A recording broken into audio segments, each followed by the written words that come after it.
Noong mga panahong iyon, si Chen Shenzhou ay nagpasya na sumapi sa sekta ng Transcending Mortality. Akala niya siya na ang pinakamagaling sa maliit at liblib na Desolate Heaven Domain, kung saan ang mga cultivator ng Nascent Soul Realm ay halos mabilang lang sa daliri. Ngunit sadyang mapaglaro ang tadhana, ang Desolate Heaven Domain na kanyang hinahamak ay ang lugar na kumitil sa buhay ng kanyang buong angkan. Ang kanyang ama at ang buong sekta ay nilipol, kaya't napuno siya ng matinding galit at paghihiganti. Ano ba talaga ang nangyari kay Elder Moon na siyang guro ng aking ama? Sino ang pumatay kay Venerable Juyang? Umiling ang Venerable Juyang at sumagot, hindi pa inaanunsyo, ngunit ang lahat ng hinala ay nakaturo sa Mysterious Heaven Holy Land. Ngunit pag-iisipan, paano magkakaroon ng lakas ng loob ang isang maliit na sekta na tulad nito upang patayin si Elder Mo?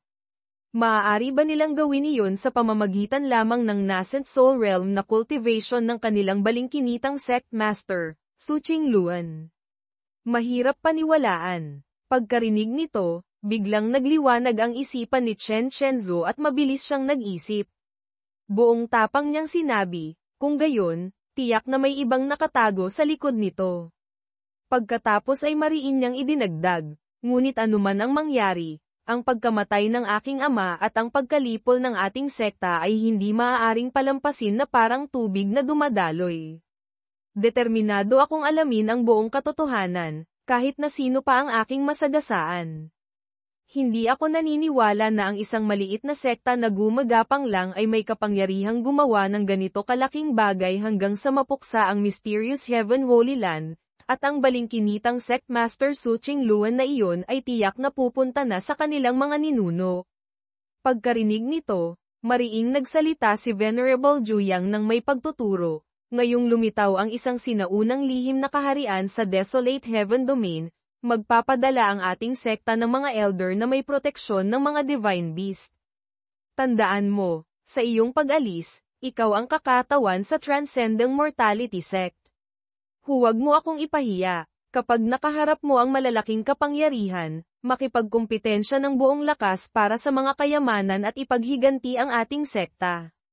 Pagkatapos nito, ituon mo ang iyong pansin sa pagkumpleto ng iyong mga misyon. Maliwanag ba? Ang mga salita ay nakarating sa tainga ni Chen Shenzhou, at hindi siya naglakas loob na sumagot. Tumayo siya ng tuwid at nagpakita ng isang mukhang may malalim na kaalaman. Naiintindihan ko na po, guro. Tinitingnan ng pag-alis ni Chen Shenzhou, bahagyang hinaplos ni Venerable Juyang ang kanyang balbas, ang kanyang puso ay puno ng kasiyahan. Ito ang aking pinakamahusay na disipulo. Ang isa na tumalo sa maraming kalaban upang maabot ang tuktok ng ranggo sa mga kompetisyon ng sekta. Hindi nagmamayabang, ang buhay ng Venerable na ito ay naging mabuti dahil sa kanyang disipulo.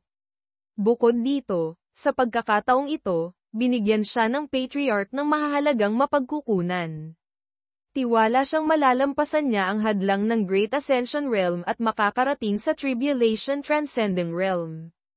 Sa panahong iyon, magkakaroon na siya ng titulong pseudo-immortal, isang tao na titingalain at yuyukuran ng mga mortal na parang kanilang mga ninuno. Ang Desolate Heaven Domain, isang lugar na karaniwang hindi pinapansin, ay biglang sumikat dahil sa isang sinaunang lihim na kaharian na lumitaw. Ang balita ay kumalat ng mas mabilis pa sa tsismis ng mga kapitbahay, kaya't ang buong Eastern Region ay naging sabik sa balita.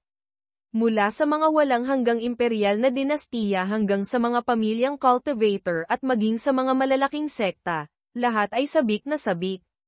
Walang nakaupo ng tahimik nang marinig ang balita. Ang kanilang mga puso ay kumukulo sa loob, habang sa labas ay nagkukunwari silang kalmado. Ngunit sa kanilang mga tiyan ay malinaw na mayroong isang cultivator na hindi makapaniwala. Ano ba yan? Ang Desolate Heaven Domain. Ang lugar na iyon na kilala sa pagiging atresado at hindi sibilisado ay mayroon palang immortal opportunity na nakatago doon. Siguro sumabog ang kanilang karma. Desolate Heaven Domain. Talagang sobrang swerte nila sa pagkakataong ito. Anong klaseng swerte? Ang Desolate Heaven Domain ay puno ng mahihinang cultivator na parang tuyong puno sa harap ng bagyo. Kung mapanatili nila ang immortal opportunity na iyon, magiging dahon na lang ako na nahulog. Tama. Sa ngayon, ang malalaking kapangyarihan ay nagsisimula ng kumilos, dala ang kanilang napakalakas na puwersa upang samsamin ang lahat sa Desolate Heaven Domain. Wala silang pagkakataong panatilihin iyon. Pinapangarap lang nila ang immortal opportunity. Nakakatawa. Tama na ang usapan. Kung hindi tayo magmamadali, baka mahuli tayo at wala na tayong makuhang kahit na kaunting hininga. Kaya't mula sa iba't ibang mga domain sa buong Eastern Region, ang kalangitan ay napuno ng napakalaking mga barkong pandigma na nagmamadaling parang gustong punitin ang hangin. Mayroon ding mga cultivator na nakasakay sa mga espiritong hayop at ang iba naman ay lumilipad ng mabilis sa kanilang mga espada. Lahat ay nagtungo sa Desolate Heaven Domain. Ang mga nag-uusap-usap ay nagkukwentuhan na parang alam nila ang lahat. Balita ko, 4 sa 5 pinakadakilang sekta ang dumating. Kumpleto na sila. Isang tao ang sumingit, ano naman ang nangyari sa Mysterious Heaven Holy Land? Sumuko na ba sila? Siguro dahil masyado silang mahina, kaya't alam nilang mapapahiya lang sila. Ang isa pang tao, na tila mas may alam, ay tumugon, hindi naman siguro. Kamakailan lang ay sinakop nila ang Thunderwind Sect. Ang kanilang lakas ay kabilang nasa tuktok ng Desolate Heaven Domain. Hindi sila basta-basta. Habang ang lahat ay abala sa kanilang usapan, isang malakas na tawa ang umalingaw-ngaw, at biglang nagbago ang kapaligiran. Isang hindi nakikitang presyon ang kumalat, na nagpatahimik sa karamihan. Walang nagsabi, ngunit ang lahat ay kinilabutan. Lumalabas na ang patriarch ng Thousand Mountains Sect, si Ouyang Feng, ay lumabas mula sa kanyang saradong pintuan ng paglilinang. Samantala, ang entrance ng Immemorial Heavenly Secret Realm ay tila gustong sakupin ang buong bituin. Ang matandang ito ay talagang hindi dapat maliitin. Nakasuot siya ng maluwag na robe, mayroon siyang ethereal na aura, at ang kanyang mukha ay mapula-pula na parang nakainom ng nakapagpapalusog na gamot. Bawat hakbang niya sa hangin ay parang ang langit at lupa ang kanyang personal na entablado. Ha ha ha, kakalabas ko lang sa aking pag-iisa at nabalitaan ko na may lumitaw na lihim na kaharian. Tunay ngang kalooban ng langit. Ang lihim na kaharian na ito ay dapat mapunta sa ating Thousand Mountains Sect. Ako ang unang papasok, sino mang sumalungat, humarap dito at pagbibigyan ko kayo hanggang sa huli. Pagkasabi nito, naglabas siya ng isang napakalakas na aura, na nagpatakot sa maraming mahihinang cultivator kaya't nagbigay galang sila sa kanilang mga puso. O Diyos ko, isa siyang God Transformation Realm. Sa Desolate Heaven Domain, kung saan ang mga nascent soul realm cultivator ay mabibilang lang sa daliri, biglang lumitaw ang isang God Transformation Realm. Para itong isang maliit na lawa na biglang nagkaroon ng isang napakalaking buwaya. Ang realm na ito ay hindi na tao, ito ay isang Diyos. Ang patriarch na ito ay parang isang matandang tiyuhin na matagal nang hindi nakapagdiwang, at ngayon naabot niya ang God Transformation Realm. Kailangan niyang samantalahin ang bawat pagkakataon upang magmayabang. Kung hindi, sayang ang kanyang buhay ng paglilinang. Pagkatapos ay nilaibat ni Ouyang Feng ang kanyang tingin sa karamihan, ang kanyang tono ay parang isang hari na nagtatanong sa kanyang mga nasasakupan. Kayo ba ay sumasang-ayon? Ang mga tao mula sa Heaven Sword Sect, Crimson Mist Sect, at Serene Joy Sect ay nakatayo roon na may mapuputlang mukha na parang nakakita ng leon.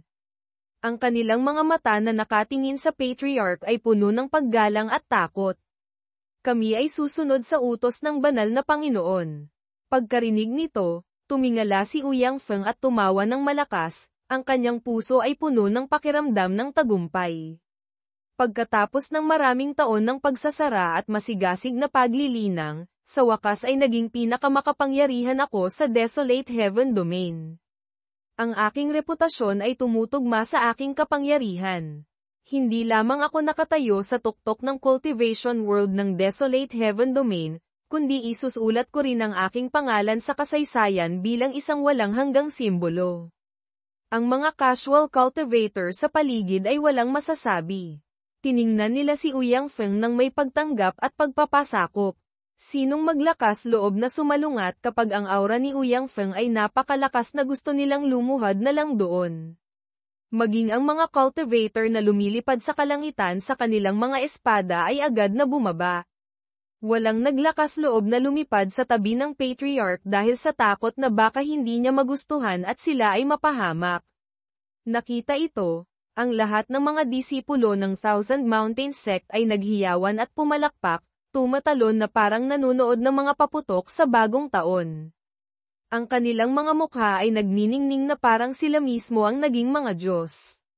Ang pakiramdam ng pagmamalaki ay sumiklab, parang itinayo ng Patriarch ang buong sekta sa tuktok ng kaluwalhatian sa pamamagitan ng kanyang sariling mga kamay.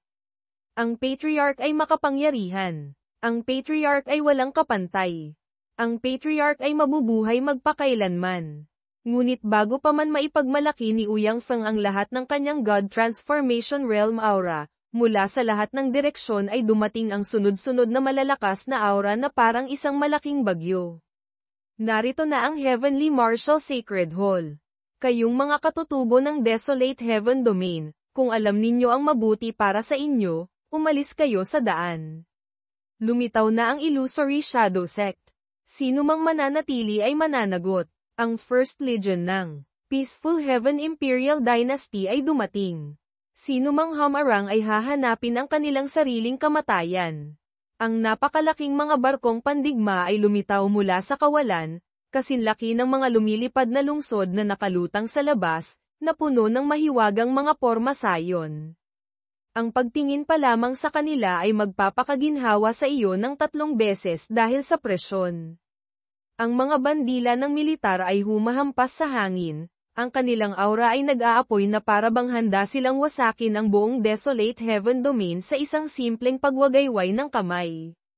Hindi pa tapos, ang langit ay napuno ng mga hiyawan at ungol na parang gumuguho ang langit at lupa. Ang nakakapanlupaypay na aura ay napakalakas na ang mga cultivator ng Desolate Heaven Domain ay hindi magawa kundi umurong ang kanilang mga leeg at yumuko sa kahihiyan. Iyon ang Southern Town King ng Martial Province ng Prosperous Heaven Imperial Dynasty, isang malakas na cultivator sa late stage ng God Transformation Realm. Suot niya ang isang marangyang dragon robe at nakaupo ng may kaharian sa isang magarbo na karwahe. Kung magarbo na, dapat na hanggang sa buto. Ang kanyang karwahe ay hindi hinihila ng mga ordinaryong kabayo o hayop, kundi ng ilang napakalaking pharaohs na hayop, na bawat isa ay naglalabas ng nakakatakot na aura ng dugo. Ang pagtingin pa lamang sa kanila ay magpapaluhod sa iyo sa takot. Nagtatakang tumitig si Southern Town King kay Ouyang Feng. Oh, mayroon palang God Transformation Realm sa Desolate Heaven Domain. Si Ouyang Feng, na nakatayo sa kalangitan, ay halos natisod, ang kanyang mukha ay baluktot sa paghihirap. Shit, ang dami nila, at napakabagsik pa. Bukod dito, lahat sila ay nasa God Transformation Realm. Ano ba itong pinasok ko? Sa kanyang puso, siya ay sumisigaw na parang gustong sumabog ang kanyang dibdib. Ang kanyang dugo ay tila tumigil sa pagdaloy, nagyayelong hanggang sa kanyang mga buto. Ang kanyang dating matatag na pananaw sa mundo ay biglang gumuho. Agad na nagbago ang ekspresyon ni Ouyang Feng, mula sa isang hindi magagapi na banal na pinuno ay naging isang kaibig-ibig na maliit na kapatid sa isang iglap. Kamahalan, mga matatandang kasama, ako po si Ouyang Feng, ang Patriarch ng Thousand Mountain Sect. Maaari ninyo po akong tawaging Xiao Feng. Bago pa man niya matapos ang kanyang mga salita, pinutol na siya ng Southern Town King. Walang kahihiyan. Matandang hakluban, nagpapanggap ka pa rin dyan. Umalis ka. Walang lugar para sa iyo rito. Sino ang nagbigay sa iyo ng pahintulot na magsalita?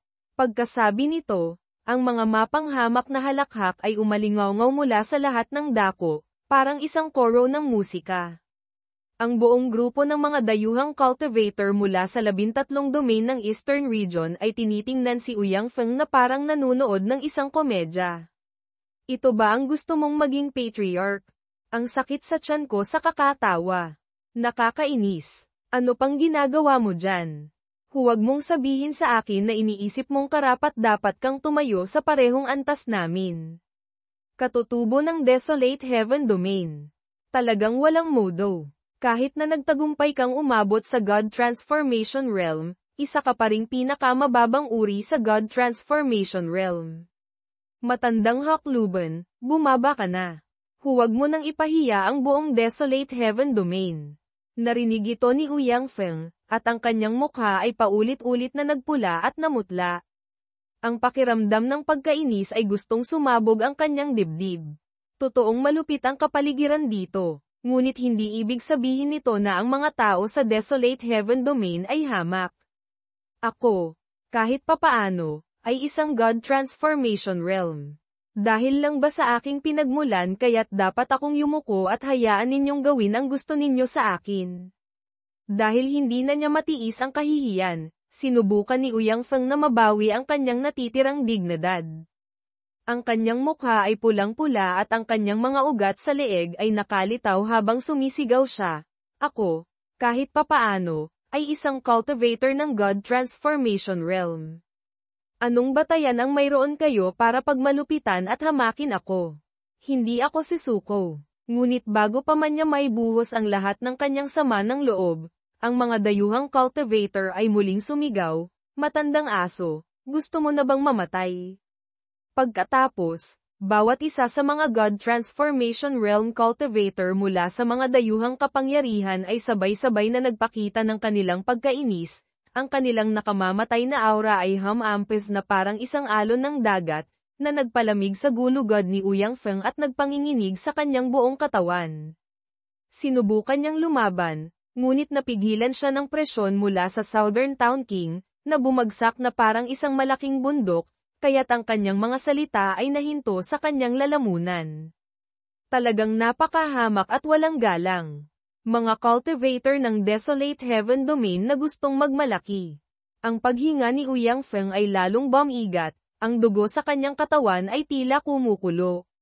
At pagkatapos, sa isang iglap, naisip niya, hindi, ako ang God Transformation Realm ng Desolate Heaven Domain.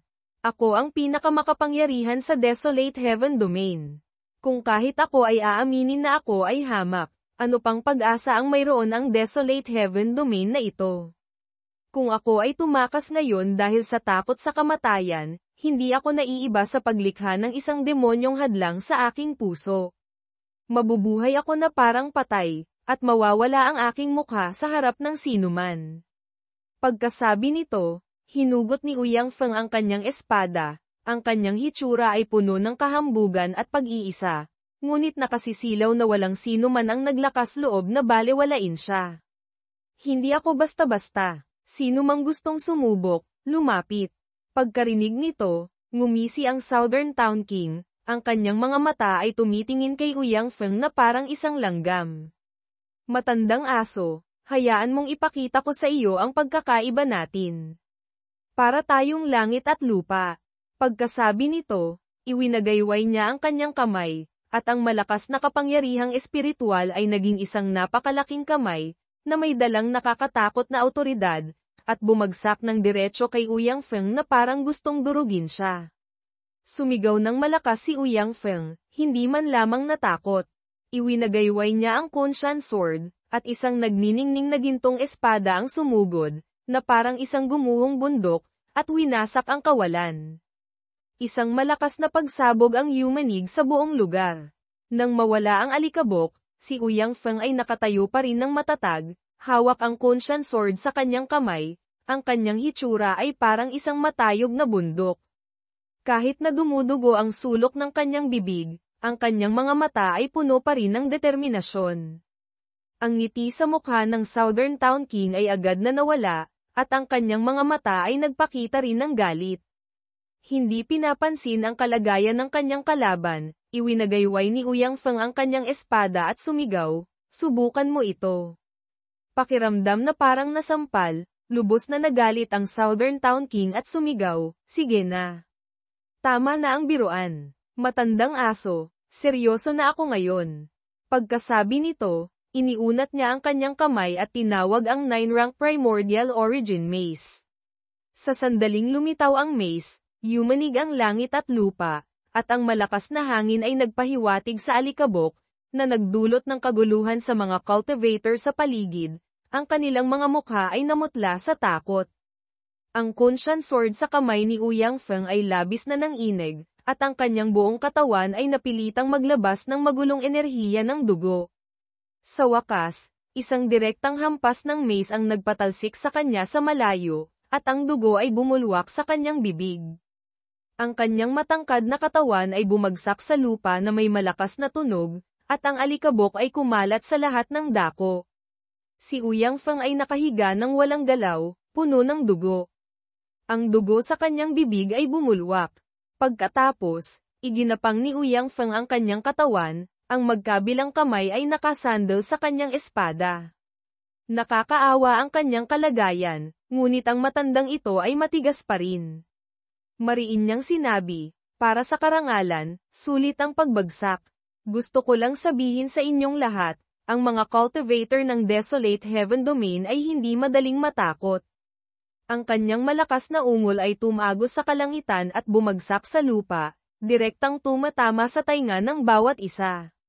Tinitingnan ito ng Southern Town King, lalo siyang nagalit. Mga langgam na gustong pumatay ng elepante. Isa kang langgam, at mananatili kang langgam. Pagkasabi nito, iwinagayway niya ang kanyang kamay, nagtitipon ng kapangyarihan na handa ng direktang ihagis ang Primordial Origin Mace. Ngunit bago pa man siya makapagsimula, biglang lumitaw mula sa malayo ang isang grupo ng mga tao na may nagliliyab na aura. Ang enerhiya na bumugso ay napakalakas na namutla ang Southern Town King, at parang sumisigaw ang kanyang anit na parang alarma sa sunog. Bago pa man maintindihan ng karamihan ang nangyayari, isang bulong ng Buddhist na panalangin ang umalingaw-ngaw, Amataba. Isang grupo ng mga mungheng nakasuot ng kasaya ang lumipad mula sa malayo, ang kanilang mga paa ay nakatuntong sa mga ginintoang lotes, ang bawat hakbang ay banayad na parang naglalakad sa parke, ang kanilang mga bibig ay umaawit ng napakatahimik na mga panalangin. Bago pa man sila makabawi, isang malakas na tawa ang umalingaw-ngaw, ha. Talagang masaya ang araw na ito. Sa pamamagitan ng tunog, malalaman mong ang boses na ito ay nagmula sa isang taong may hindi maarak na malalim na kapangyarihan. Agad na nakatuon ang lahat ng tingin sa isang masamang tingnan na lalaki na nakasuot ng brocado na may madilim na lila na buhok na umaabot hanggang sa kanyang baywang, na inilaladlad ang isang puting pamaypay sa kanyang kamay, na mukhang napakaginoo at walang pag-aalala.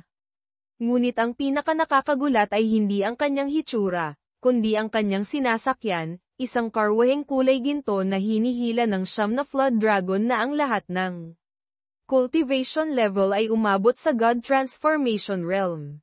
Ibig sabihin, bawat isa sa mga ito ay maaaring magpatakot sa isang buong sekta hanggang sa mamatay. Napasinghap si Ouyang Feng, ang kanyang mga mata ay gustong lumabas. Ito ba ang Myriad Transformations Demonic Sect? Ngunit sa mismong sandaling ito, isang nagniningning na gininto ang airship ang lumipad. Mula sa malayo, para itong isang pangalawang araw na bumababa mula sa langit. Nakatayo sa airship ang buong grupo ng mga disipulo ng Transcending Mortality Sect, na bawat isa ay naglalabas ng pambihirang aura. Sa isang tingin pa lamang, malalaman mong hindi sila mga ordinaryong tao. Lalo na ang 9 na panloob na sekta elder na nakatayo roon, ang kanilang aura ay bumabagsak na ang sinumang malapit ay maaaring mahirapang huminga. Ang binatang iyon, si Chen Chenzu, hindi ba? Talagang hindi siya ordinaryo. Nakatayo sa gitna ng airship, ang kanyang paghinga lamang ay humihila ng malakas na enerhiya. Ang kanyang buong katawan ay nababalot sa isang malabong manipis na ulap, at sa masusing pagtingin, hindi ito ordinaryong ulap, kundi ang esensya ng napakaliwanag na scorching sun na kapag tiningnan mo ng matagal ay maaaring makasakit sa iyong mga mata. Ito ang pinakamalakas na tunay na disipulo ng Transcending Mortality Sect, na kamakailan lamang ay itinalaga bilang Holy Son. Sa sandaling marinig ang pangalang Chen Shenzhou, ang karamihan ay sumabog na parang palengke sa Pasko. Saan man ay may mga taong natataranta at sumisigaw. Oh, aking Diyos! Iyon ang Holy Son ng Transcending Mortality Sect, si Chen Shenzhou. Narinig ko na ang kanyang pangalan. Siya ang may-ari ng Scorching Sun Divine Physics sa henerasyong ito. Wala siyang katapat, ngunit ang kanyang hamak na pinagmulan ay parang isang batik na hindi kailanman mabubura. Si Chen Shenzhou, sa pagkakataong ito, ay muling bumalik sa kanyang bayan. Ang iba ay maaaring makaramdam ng nostalgia at pananabik sa kanilang tahanan, ngunit siya ay may dalawang damdamin lamang, pagkamuhi at lamig. Ako ang Holy Son ng Transcending Mortality Sect. Kayong mga langgam, naglakas loob pa kayong magbulungan at magtsismisan. Si Elder Yan ay sumulyap kay Chen Shenzhou at agad na naunawaan ang kanyang ibig sabihin. Nang walang anumang sinabi, mariin niyang iwinagayway ang kanyang manggas. Isang nakakatakot na puwersa ang sumabog. Ang mga cultivator ng Desolate Heaven Domain na kanina pa ay naghihiyawan at nagmamalaki kay Chen Shenzhou ay agad na tinangay sa kawalan. Ang nakakatakot na mga sigaw ay umalingaw-ngaw, at mahigit 100 tao ang biglang naging alikabok, ang kanilang dugo at laman ay sumabog, ang langit at lupa ay napuno ng masangsang na amoy ng dugo. Ngunit ang pinakatensyonado sa sandaling ito ay ang Southern Town King. Agad siyang nakaramdam ng kaba dahil kanina pa lamang ay hinahamak niya ang mga cultivator ng Desolate Heaven Domain. Akala niya ay madali silang matatakot, ngunit hindi niya inaasahan na ang Holy Son ng Transcending Mortality Sect ay nagmula sa Desolate Heaven Domain. Hindi niya makaisip ng paraan para makaalis. Kaya't sinubukan ng Southern Town King na gumuhit ng isang pinakapangit na ngiti na magagawa niya. Holy Son Chen, hindi ko po alam kung gusto ninyong ipaubaya na sa akin ang paghawak sa mga cultivator na ito ng Desolate Heaven Domain. Tamad na sumulyap sa kanya si Chen Shenzhou at sinabing, bahala ka. Samantala, sa isang malayong tuktok ng bundok, isang grupo ng mga tao ang nagtatago at nanunood ng kaguluhan. Sect Master, iyon ang Thunderwind Sect Young Master. Ano na ang gagawin natin?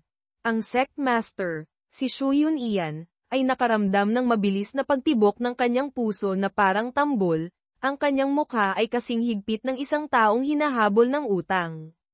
Hindi nga ako nagkamali sa hinala ko. Sa paglitaw ng lihim na kaharian, ang anak ni Chen Baishan ay tiyak na pupunta rito. Buti na lang at hindi naging tanga ang Mysterious Heaven Holy Land na makisali.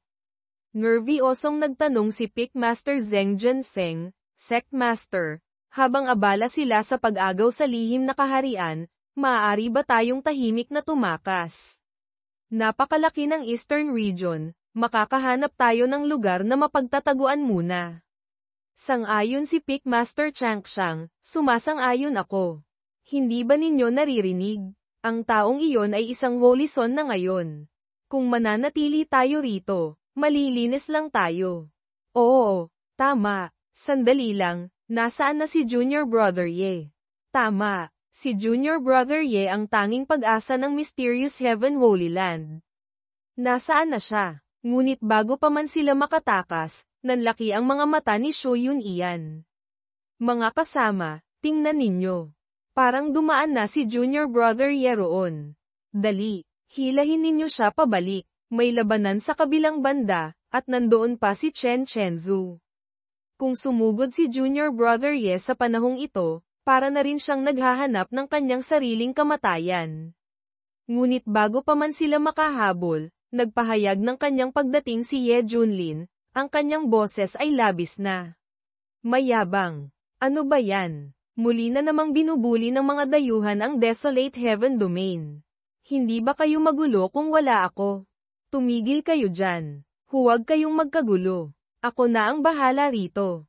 At pagkatapos, lumitaw ang isang binata na nakasuot ng itim na robe na bordado ng gininto ang mga pattern, na may gwapong hitsura. Ang pinaka-espesyal ay ang kanyang mahaba, Kulay pilak na buhok na umaalimbukay sa hangin, na nagbibigay sa kanya ng aura ng isang ninuno ng mundo.